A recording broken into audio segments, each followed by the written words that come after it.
सबके हाथ में हथियार थे उनके में, और वो बेदर्दी के साथ में बेरहमी से मार रहे थे हम लोगों को। कोई बचाने वाला नहीं था वहाँ पर। इससे तो सर हमारा काम कारोबार सब खत्म हो गया। माँ हमारी बीमार है, बाप हमारे कुछ करते नहीं है। मैं ही अब मैं साल में हो गया, मुश्किल ही मुश्किल है अब तो जान को। गैयों का नाम लगाए तो कोई सा काम कर लो, गैया गैया। पुष्टि हुई है कि वो मांस गोमांस नहीं है, वो मांस भैंस का मीट था और इसकी इन्वेस्टिगेशन हम थॉरली कर रहे हैं। 24 मई की सुबह अलीगढ़ की मीट फैक्ट्री से अतरौली के लिए मांस ले जा रहे 4 कारोबारियों को हिंदूवादी युवाओं की भीड़ ने यहीं रोका था। भीड़ ने इन कारोबारियों पर गाय का मांस ले जाने का आरोप लगाया और हमला किया।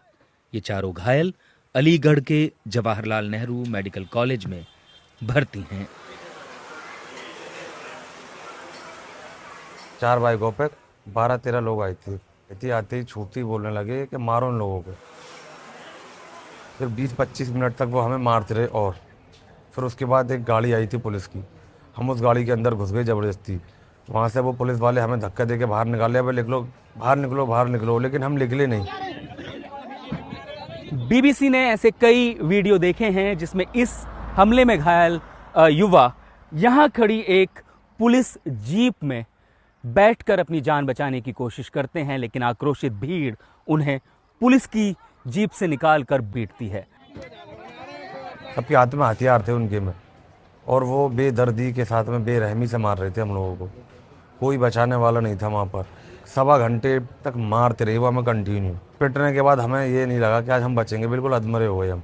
और जो 2 पुलिस वाले थे वो उनके सामने हमला कर रही हम पे, बेशुमार पुलिस वालों के सामने हमें जान से मारने की धमकी दे रही, वो बुत बन के खड़ी। ये घटना स्थल हरदुआगंज पुलिस स्टेशन से करीब 16 किलोमीटर दूर है और वहां से यहां पहुंचने में लगभग 30 मिनट का समय लगता है। हरदुआगंज पुलिस स्टेशन की टीम ने किसी तरह भीड़ से इन लोगों को निकालकर अस्पताल पहुंचाया। पुलिस फोर्स के आने के बाद उनका रेस्क्यू इजी हो पाया है। भीड़ बहुत आ जाने के कारण जो 2-3 पहले सिपाही जा पाए थे पीआरवीज के हमारे, उनको मैनेज करने में थोड़ी सी डिफ़िकल्टी हुई थी, ये बात सही है, लेकिन सीनियर ही पहुंचे, उसके बाद उनको निकाला गया। हमले का शिकार मांस कारोबारियों का आरोप है कि वैध दस्तावेज होने के बावजूद इस तरह के समूह उन्हें रास्ते में रोकते हैं और अवैध वसूली करते हैं। कभी ये गुंडे रोक लेते ही, सारी चीज़ें पक्की होती हैं। अब यहाँ से हम भैंसे भी लेकर जाते ही ये लोग डंडे ले लेकर खड़े होते ही, जो ट्रक जाएगा भैंसों का या किसी चीज़ का पट्टों का, तुरंत उनको पकड़ के पैसे मांगते हैं हमसे, गाड़ी के पैसे दो। पुलिस के मुताबिक जो मांस ये कारोबारी लेकर जा रहे थे वो भैंस का था। इस हमले में शामिल अब तक 4 लोगों को गिरफ्तार किया गया है और पुलिस का कहना है कि आगे और भी गिरफ्तारियां की जाएंगी। और वो लोग व्यापारी थे जो लोग उस मीट को लेके पशु कटान जो एक लीगल वे से होता है, कारखाने में होता है, एक फैक्ट्री में होता है, उस फैक्ट्री से लेकर के उस मीट को जा रहे थे। तो इस केस में जो जिन लोगों ने मारपीट की है उनके खिलाफ एफआईआर पंजीकृत की गई है। ऐसे लेजिटिमेट व्यापारियों को किसी प्रकार से परेशान ना किया जाए। बदमाशी की दृष्टि से कोई इस चीज़ को करता है तो हम इसके बारे में लोकल से भी ज्ञात कर रहे हैं कौन ऐसे लोग हैं जो इन गतिविधियों में बदमाशी के तौर पे घुसे हुए हैं। जो अगर ऐसे ऐसे पाए जाएंगे तो भविष्य में उन पर भी कार्रवाई करेंगे। इस हमले के आरोप में जिन 4 हिंदूवादी युवाओं को अब तक गिरफ्तार किया गया है उनमें से एक घटनास्थल के करीब स्थित अलहदादपुर गांव का है। गिरफ्तार युवक भानु प्रताप के पिता का कहना है कि उनका बेटा हमलावर समूह का नहीं बल्कि वहां इकट्ठा हुई भीड़ का हिस्सा था। वो आ रहा था रोड पर, अच्छा आगे अपने गांव की रोड की मोड़ है तो वो मोड़ तक नहीं आना पाया जब तक वो गाड़ी आ गई है और पब्लिक आ गई है, समझे। जब रास्ता ना मिली तो वो मुड़ ना पाया और फिर पब्लिक ने वो लेकर अंदोना है, समझे। वो रोक दो पब्लिक ने तो गा को गो ले लो फोटो का कहते ट्रैक्टर सुंदर।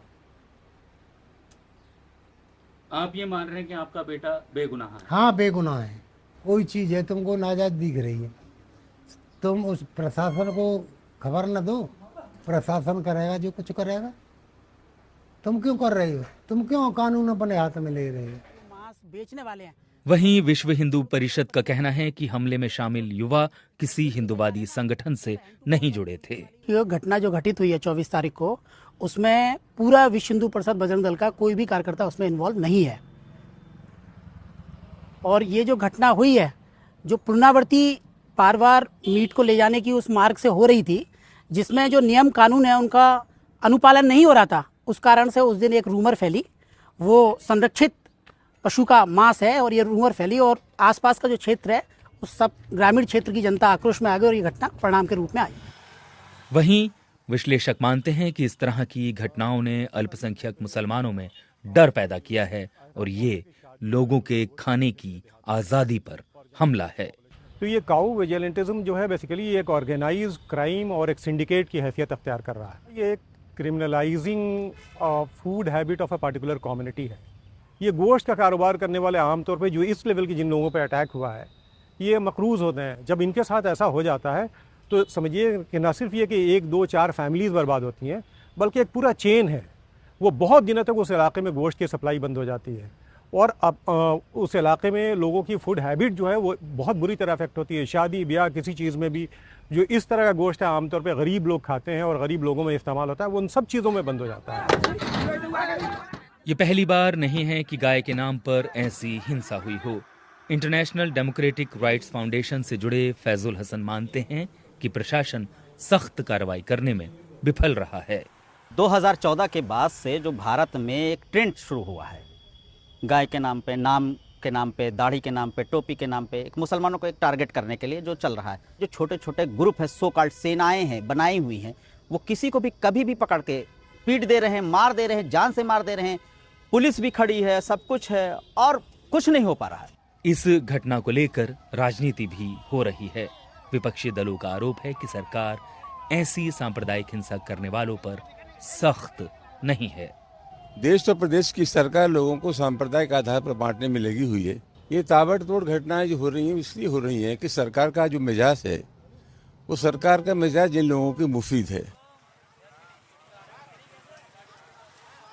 हमले में घायल चारों लोग अलीगढ़ से करीब 30 किलोमीटर दूर अतरौली कस्बे के रहने वाले हैं। यहाँ के पक्की गड़ी मोहल्ले में गोश्त की दुकानें अब बंद हैं। पेशे से कसाई और घायल कदीम के भाई आसिफ कुरैशी कहते हैं कि इस काम में अब जान का जोखिम है। ये समझ लो मौत के मुंह में दावत देने। ये बहुत गंदा काम हो चुका है। ये काम ऐसा हो गया जैसे अफीम चरस खरीद रहा है कोई। अफीम चरस वाले जो बेचने वाले वो सुकून से बैठे हैं अपने घरों पर। जो गोश्त बेचने वाला एक नंबर का काम करने वाला भाई वो जिंदगी से परेशान है, मौत के मुंह में लड़ रहा है। क्या 2 दफे गाड़ी पकड़ी है, दोनों दफे इन्होंने गाय का बताया है, अब दोनों दफे भैंस का निकला है। इसमें क्या करना चाहेंगे आप लोग? इस तरीके से गाय के नाम पर किसी को मारा नहीं जाए, किसी को पीटा नहीं जाए जानवर की तरह। प्रभात कुमार के साथ दिलनवाज पाशा, BBC, अलीगढ़।